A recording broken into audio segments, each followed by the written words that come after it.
Have you noticed that every time you try to change your life, nothing truly changes? It is only when you stop interfering, stop trying to fix yourself, that transformation begins on its own. Doing nothing is not laziness. It is the highest form of intelligence. In this message, I will show you how the art of doing nothing can dissolve your anxiety, your restlessness, your need to always become someone. You will learn what happens when you allow life to flow through you instead of forcing it. You will see that by doing nothing, everything you have been seeking begins to appear. Peace, clarity, love. You have tried doing everything. Now for the first time, let us try nothing. I know your struggle from morning till night. A race without a finish line. Always improving, always planning, always becoming, but still an emptiness remains. Society has hypnotized you that you must always be productive, that stillness is failure. I am here to tell you this is the greatest lie ever told. The most revolutionary act in today's world is to sit silently and allow yourself to be. In this hour together, I will take you into the beauty of nothingness, not as an idea but as an experience. We will look at why the mind fears silence, why action has become an addiction, and how stillness can awaken the deepest joy within you. I will guide you through simple understandings that can change the way you live, the way you love, the way you see yourself. By the end, you will not only understand doing nothing, you will taste it. And once you taste it, you will never wish to go back to the madness of doing. You see, before we can understand the power of doing nothing, we must first understand the madness of doing. You've been trained since childhood that to exist, you must be useful. From the very first day, someone whispered into your ear, do something with your life. And so you began to run. You didn't even know where you were going, but the crowd was moving and you were afraid to stand still. Here's something most people completely miss. You don't run because you love the race. You run because you're afraid of stopping. When you stop, silence appears. And silence is frightening because in silence you meet yourself. The mind will do anything to avoid that meeting. It invents projects, dreams, goals, improvements. It says keep moving or you'll fall behind. But behind what? There is no finish line. There's only the endless treadmill of becoming. Have you noticed that when you stop working for a moment, guilt arrives? That uneasy feeling that whispers you should be doing something. That's not awareness speaking, that's conditioning. Society has built temples to busyness and calls them productivity. The one who sits quietly is labeled lazy. The one who destroys his health chasing success is called driven. What a strange world we have created, where madness wears a medal. Let me tell you a small story. Once there was a man who looked into a river and saw his reflection. But when he moved to catch it, the reflection broke. He thought the river was running away from him. So he began to chase it faster, harder, splashing, falling, shouting. Yet the more he ran, the further his reflection seemed to go. Exhausted, he finally stopped. And at that moment the river became calm, and there he was again, perfectly reflected. The reflection was never lost. It only disappeared because of his own disturbance. This is how you live. You're chasing your own reflection, your peace, your happiness. You're worth stirring the waters of life until you can't see your own face. The more you try to catch peace, the more ripples you create. When you stop, clarity returns on its own. Doing has become your drug. You inject it daily to avoid withdrawal from yourself. You open your phone, you plan tomorrow, you polish yesterday, anything but be here. You are afraid that if you stop, life will collapse, but look around. Life never asked for your help. The trees grow without your permission. The sun rises on schedule, not on your calendar. Life doesn't need your doing, it needs your being. When I say doing nothing, I'm not telling you to abandon action. I'm asking you to drop the inner tension that makes every action a struggle. Action born of fear is violence. Action born of being is grace. You can still cook, walk, speak, but without the fever of becoming. That's the beauty of doing nothing while everything happens through you. And here's the paradox. The moment you stop trying to prove your existence, existence begins to express itself through you. Then work becomes play, movement becomes dance, and life flows without resistance. So let this be the first step to see clearly the insanity of endless doing. Awareness begins with recognition. See the hamster wheel for what it is.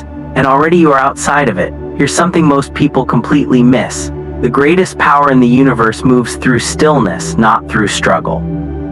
Look at existence. The stars are not in a hurry, the oceans do not rush, the flowers do not bloom with anxiety, and yet everything happens on time. The universe knows the secret of doing nothing, but you, the human being, have forgotten it completely.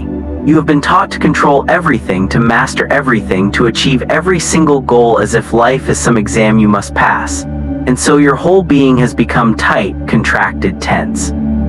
You wake up already tired because even in sleep your mind continues to run. You have never truly paused, never truly rested. I am not talking about sleep. Even in sleep you are dreaming, still doing, still projecting, still chasing. I am talking about the sacred pause, that single moment when you do absolutely nothing and allow life to breathe through you. Stopping is not weakness, it is courage, the rarest kind of courage. It takes far more strength to stop than to keep running. The runner moves because of fear. The one who stops moves because of trust. When you stop, you begin to see the inner storm you have been carrying. You will see how restless your mind truly is. How it jumps from one worry to another, one desire to another, never satisfied, never silent. And this sight can be uncomfortable, even painful, because for the first time there is no distraction, no escape. The silence will confront you like a mirror, showing every corner you tried to hide from yourself. But this is the beginning of real transformation. In silence you will realize that all the noise you thought was life, the worries, the ambitions, the endless plans, was just the chatter of the frightened mind. The mind is like a monkey swinging from branch to branch, terrified that if it lets go it will fall into emptiness. But if you can simply watch the monkey without judging, without controlling, something extraordinary happens. The watching itself becomes a light, and under that light the mind begins to slow down on its own. There is an ancient image I love: the pond and the moon. When the pond is disturbed, when waves are there, the moon's reflection shatters into 1,000 pieces. It looks as though the moon has broken, but it is not the moon that broke, it is only the water that trembled. The moment the pond becomes still, the reflection becomes whole again. Your consciousness is that pond. The moon is truth. The more you shake, the more fragmented truth appears. The moment you stop, truth returns as one seamless reflection. Stop is to surrender to this natural intelligence. You are not adding anything to life. You are only allowing life to reveal what it already is. You have believed that by doing more you can create peace. But peace is not created, it is uncovered. It was always there, hidden beneath the noise. The sacred pause is the art of uncovering what never left you. Now don't mistake stopping for laziness. Laziness is heavy, it is dull. Stopping is vibrant, alive. In laziness you fall asleep. In stopping you wake up. The lazy man sleeps to escape. The awakened one stops to see. There is an enormous difference. When you stop consciously, fully aware, you discover that stopping is not an end. It is the beginning of everything real. Try this, just sit quietly for a few minutes. Don't even call it meditation, because then the mind will make it a new project, another doing. Simply sit, breathe, and let whatever happens happen. Thoughts will come, let them come. Emotions may arise, let them pass. Do not interfere. Do not improve, do not analyze, just remain a witness. At first it will feel strange because you have lived only in movement, but slowly a sweetness will descend, a silence that is not empty but full. You will feel a deep contentment, as if you have returned home after lifetimes of wandering. Once you taste this stillness, something beautiful begins to grow, not because you made it grow, but because you stopped disturbing it. Just like when you stop stirring muddy water, the mud settles and the water clears by itself. Life knows how to heal, how to balance, how to flow. It was your interference that made it cloudy. Now you step aside, and that is the secret. You do not find peace by doing something to get it. You find peace when you stop doing the things that destroy it. What I am about to share might seem strange to the modern mind, because the modern mind has been trained to believe that energy only comes from activity, that movement equals vitality, that stillness equals death. But the truth is the opposite. Real energy is born in silence. When you do nothing, energy doesn't vanish. It returns home. It stops being scattered in 1,000 directions and gathers like sunlight through a magnifying glass. In that gathering, in that centering, you begin to feel something alive, luminous, vibrant, a hum that has always been there beneath the noise. Most people never feel it because they are too busy wasting their life force on constant motion, constant worry, constant becoming. Think of your being as a lake fed by many small streams. Every thought you chase, every fear you feed, every ambition you cling to is another crack where your energy leaks out. You wake up already tired, not because you work too hard, but because your energy has been leaking through all the tiny holes your mind has drilled in you. The moment you become still, those leaks begin to seal. The lake starts to fill again. Slowly the waters rise, the surface shines, and you can feel the quiet power of existence pulsing through you. You are no longer pushing against life.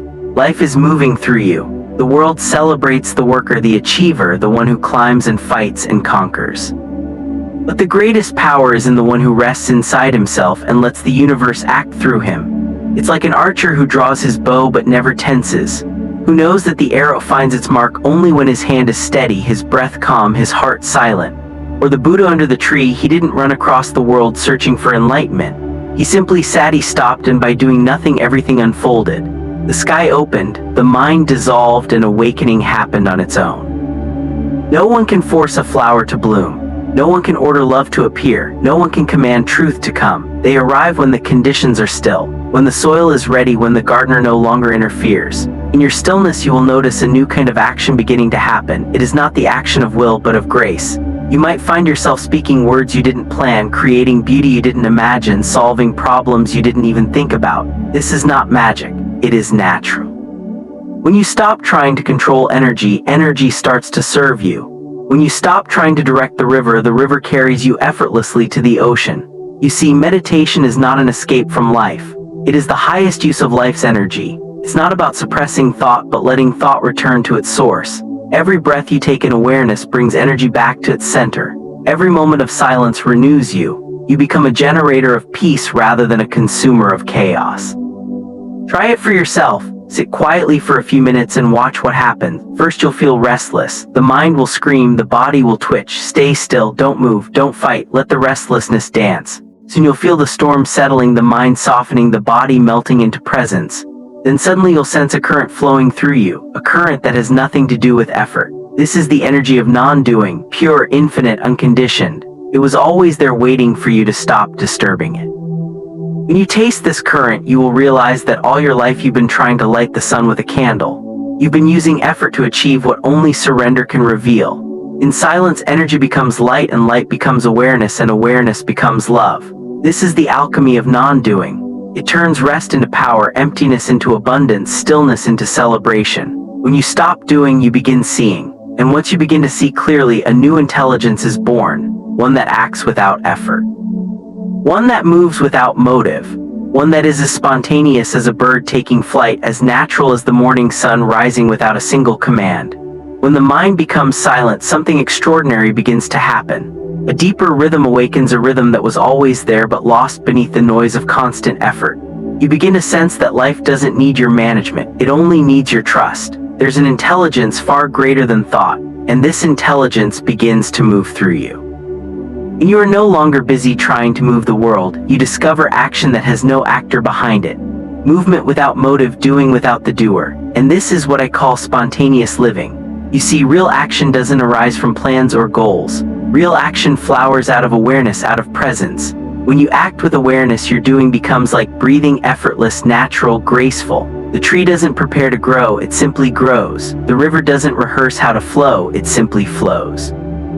Only man has made life complicated by asking how to live, and in the very question he loses the simplicity of living itself.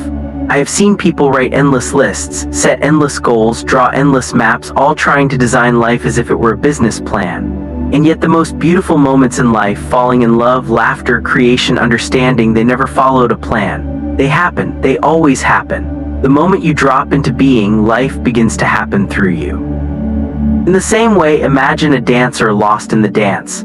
There comes a point when she is no longer moving to the music. The music is moving her. There's no separation between her and the rhythm. No calculation, no hesitation, no self-consciousness. This is the state of being I am talking about. The dancer disappears. Only the dance remains. The doer dissolves. Only doing remains. When I say spontaneous living, I don't mean chaos, I mean harmony.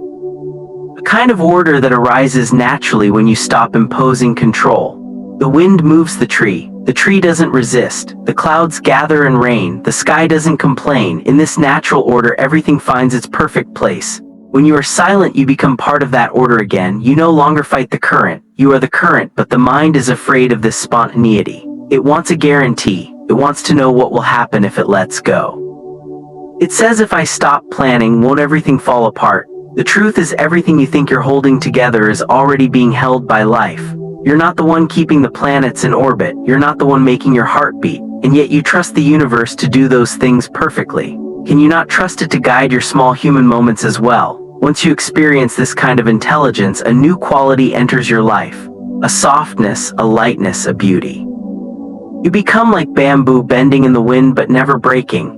You act when action arises and you rest when rest is needed. You don't push the river, you float with it. This doesn't mean you stop caring. It means you stop carrying the unnecessary weight of control. A truly intelligent person is not the one who knows everything. He's the one who listens deeply to the silence within and allows life to speak through him. This is what I mean when I say life acts through you. You become an instrument, and the music that plays is beyond your imagination. It's not your melody. It's existence itself expressing its beauty through your being. And this is where all true creativity, all love, all compassion are born. When the mind is silent, you become a doorway. Through that doorway, the divine enters the world. Whether you paint, write, cook, garden, or simply breathe, it all becomes a form of prayer, a movement of grace. This effortless action, this harmony between silence and expression is what I call the intelligence of being. It cannot be learned, but it can be remembered. It is not taught, but it can be felt. And when you live from this space, every ordinary moment becomes sacred. Every breath becomes a celebration. Every gesture carries the fragrance of awareness. This effortless action is what I call intelligence, not of the mind, but of existence itself. What I am saying now may sound simple, but it is the key that opens every door. When you stop interfering, the river of life finds its own way. You don't have to force it, you don't have to plan its direction, you don't even have to understand it. The river has been flowing long before you were born, and it will continue to flow long after you are gone. When you fight the current, you grow tired, anxious, bitter. When you surrender, you discover that the same current carries you effortlessly. It's not that life begins to favor you. It's that you finally stop standing in its way. All resistance is tension. Every should that your mind whispers is a stone in your pocket while you're trying to swim. You carry so many stones, expectations, ambitions, fears, images of who you must be, and then you wonder why you feel so heavy. The moment you drop these stones, the current lifts you. Suddenly you realize you were never meant to struggle through existence. You were meant to flow with it. Look at water, so soft yet it carves through mountains. So gentle yet nothing can resist it. Lao Tzu was right. The soft conquers the hard, the flexible survives where the rigid breaks. The ego is rigid, it wants control, it wants certainty, it wants to be the captain of the ship, but existence laughs softly because there is no ship to steer and no destination to reach. Life is the ocean itself, vast, mysterious, alive. When you surrender to it, you're no longer the sailor, you're the sea. To flow with existence means to trust what comes and to trust what goes. You no longer divide life into good or bad, success or failure. You see that every moment, joy or sorrow, gain or loss, is part of one great dance. When you resist, you suffer. But when you surrender, even pain has a strange beauty. It becomes cleansing, transforming. It makes space for new growth. Have you ever watched a child learning to walk? At first he falls, he stumbles, he cries, but he doesn't give up. He doesn't make it a problem. He doesn't say, "I have failed." He just gets up and tries again, playing his way into walking. That's what flowing with life feels like. You stop taking everything so seriously. You fall, you rise, you laugh, you move with life, not against it. The greatest things in life, love, laughter, enlightenment, they all happen. They are never done. You can't make yourself fall in love. You can't make yourself laugh. You can't make yourself awaken. These things happen when you stop trying. Love blooms in the space between thoughts. Laughter bursts when effort drops, awakening dawn in the stillness where doing ends. All that is beautiful comes as a gift when you are empty enough to receive it. People often ask me, oh, if I surrender completely, won't I become passive? No, passivity belongs to fear. Surrender belongs to trust. Passivity is dull. Surrender is alive. Passivity says, I will do nothing because I'm helpless. Surrender says, I will do nothing because life knows better than me. One is resignation, the other is reverence. One closes the heart, the other opens it wide. And yes, surrender frightens the mind because to the mind surrender looks like death. The mind lives on control, on separation, on the illusion of I. When that illusion begins to dissolve, it trembles, it resists. It creates every excuse to keep itself alive. But if you can stay still long enough to watch that fear without moving, something magnificent happens. The mind's noise begins to fade like an echo disappearing into distance. You don't die, the false dies. What remains is vast, silent, and immensely alive. When you flow with existence, there is no destination, only direction, no future, only presence. And in that presence, you discover that life is not a problem to be solved. It's a mystery to be lived. You laugh more easily. You forgive more easily. You love more easily because you are no longer protecting an image. You are transparent. You are like water, reflecting everything, holding nothing. So let this be your meditation. Stop swimming upstream. Stop pushing against life. Wherever the river takes you, say yes. Whether it brings you to sunlight or storm, say yes. Whether it carries you into laughter or loneliness, say yes. Every yes dissolves a little bit of the old self. Every yes brings you closer to the source. This is how you become free, not by conquering life, but by joining it. But this surrender frightens the mind. It feels like death. So let us face that fear and see what truly dies when you stop. The fear of doing nothing is not really the fear of silence. It is the fear of disappearing. Somewhere deep inside, the ego knows that if you truly stop, it will no longer exist. The I, the doer, the controller, the one who says I am achieving, I am improving, I am becoming, depends on constant movement for its survival. The moment you rest, the moment you stop asserting, it begins to tremble. It whispers. If you stop doing, you will vanish. And in a way, it is right when you stop doing, when you rest completely in being the false you dies. But that death is not an ending. It is a birth. It is the birth of your real self. The self that was hidden beneath layers of effort, masks, ambitions, and fears. You have been taught that to live is to keep acting. That to exist is to prove yourself again and again through your achievements, your relationships, your possessions. You have been taught that the more you do, the more you are. But being doesn't need any proof. Existence needs no certificate. The tree does not hold up a degree to show that it is a tree. The ocean doesn't show credentials to justify its waves. Only the human mind feels it must constantly advertise its importance to believe it's real. The moment you stop, that illusion begins to crumble, and that crumbling feels like death. Imagine a candle burning in a dark room. The flame dances beautifully, but it is also consuming the candle itself. The brighter it burns, the faster it disappears. This is the life of the doer. The more you burn with ambition, the faster you exhaust yourself. And one day all that's left is smoke, memories of what you did, what you owned, what you became. But when you allow the flame to melt completely, when you are not afraid to disappear, what remains is not darkness, it is light. The candle melts into the flame, the I dissolves into being, and the light continues without a source. That light is consciousness itself. I remember telling someone once that enlightenment is nothing but the death of everything false. He became frightened and said, then I don't want it. But that's the mind speaking. The mind thinks it can exist forever. The truth is, you are not losing anything real when you drop the doer. You are only losing the dream of control, the illusion of separation, the heavy costume of personality you've been wearing for too long. Underneath, you remain lighter, freer, transparent. When the actor leaves the stage, the play ends, but the space of the theater remains. So yes, something dies when you stop, but what dies is only the noise. What remains is silence, and that silence is not empty. It is alive, radiant, overflowing. It is no center and no boundary. It is freedom itself. You realize that all along you were afraid of losing what you never truly had.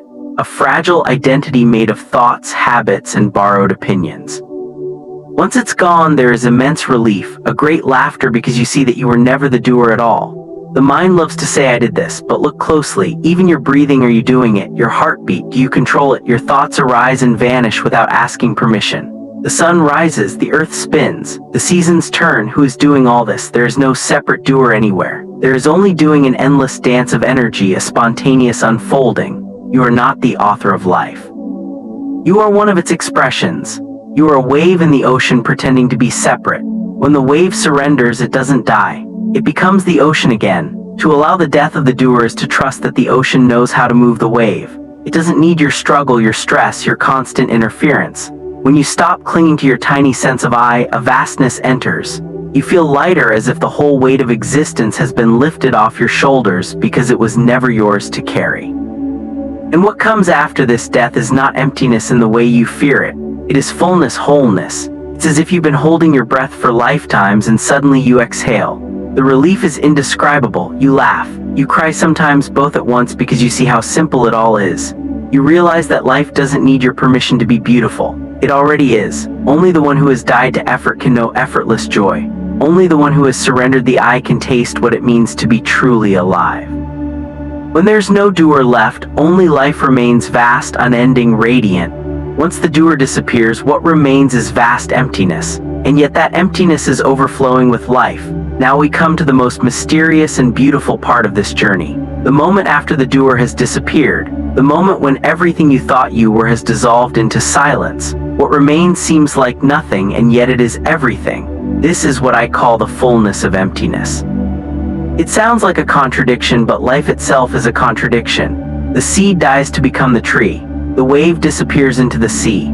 The silence contains all sounds. When you drop the illusion of control, when you no longer cling to the idea of being someone, a vast space opens within you. And in that space, existence begins to sing its own song through you. At first, it feels like a great void, unfamiliar, endless, impossible to grasp. The mind becomes uneasy because it cannot measure or define it. Keeps asking, what is this? Who am I now? What should I do with this emptiness? But emptiness is not something to do anything about. It is something to rest in, to allow, to love. The moment you stop trying to fill it, you realize that it was never empty in the way you imagined. It is brimming with peace, pulsing with invisible energy, alive with everything that ever was or will be. It is the womb of creation, the silent ground from which every form arises and into which every form returns.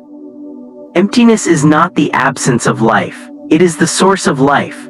From this stillness, action flows more beautifully than ever before, not as effort but as grace. Love arises without reason.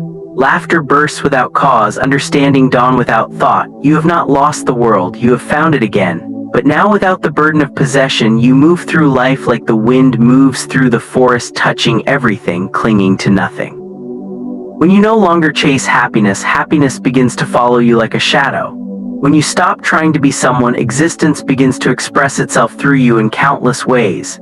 It dances, it sings, it paints, it creates, but there is no you behind it, only the movement of the whole. You become like a flute, hollow inside, empty, open. And because you are hollow, the divine breath can flow through you and create music. The flute does not play by itself, it allows itself to be played.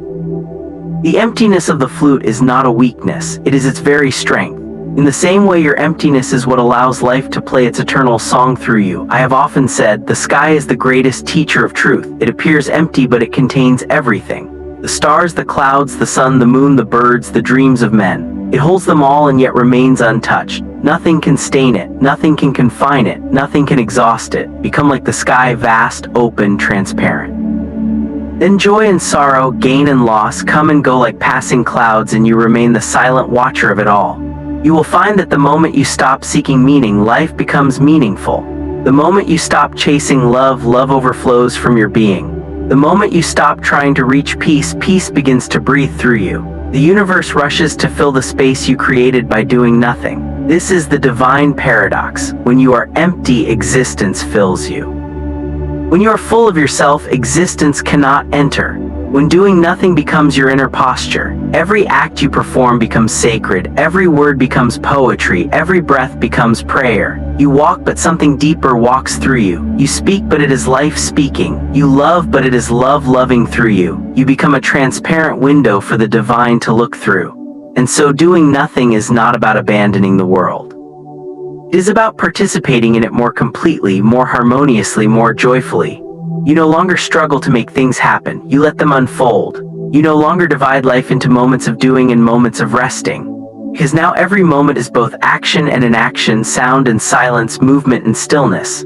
They all merge into one seamless flow. This is what it means to live in the fullness of emptiness, to be utterly silent within, and yet completely alive without. You are both the still pond and the rippling water. Both the sky and the rain, both the emptiness and the fullness. There is no separation. There never was. Now let us come to the final and most beautiful step. Not to understand, not to do, but simply to be. We began in chaos, chasing, controlling, endlessly becoming. And now we end where we should have started, in the quiet, in the breath, in the simple miracle of being. This is the freedom of doing nothing. It is not the freedom to escape life, but the freedom to live it fully without resistance. It is the kind of freedom that cannot be given to you and cannot be taken from you because it does not depend on any condition. It is the freedom that blossoms when you realize that everything you were struggling for was already happening by itself. Look around. The trees are growing. The rivers are flowing. The earth is spinning through endless space. The heart is beating. The breath is coming and going. And none of this asks for your help. Existence takes care of itself. When you begin to see this, a deep relaxation enters your being. You no longer live as a manager of life, constantly fixing, improving, and controlling. You become a participant, a witness, a guest. You sit silently and watch as the universe continues its dance. And for the first time, you see that the dance has never missed a step. Doing nothing does not mean inactivity. It means resting in trust. You may still go to work, speak, create, love, but now there is a different fragrance to your actions. They are lighter, freer, filled with presence instead of pressure. The heaviness of I must disappear is replaced by the lightness of let it happen. In that letting you find a new kind of power, not the power of control, but the power of alignment with the flow of existence. For the next 7 days, give yourself the gift of 10 silent minutes each morning. Sit somewhere alone. Don't plan, don't pray, don't repeat any mantra, just sit and breathe. Feel the air entering and leaving your body. Feel the heart beating on its own. Watch the mind come and go like waves on the surface of the sea. Don't interfere, don't fight, just allow. Watch what happens. At first you'll feel restless, impatient. The mind will say, this is a waste of time. But stay with it. Slowly a stillness will descend. Not something you create, but something that arises on its own like the dawn. And in that stillness, you'll realize that doing nothing changes everything because it changes you.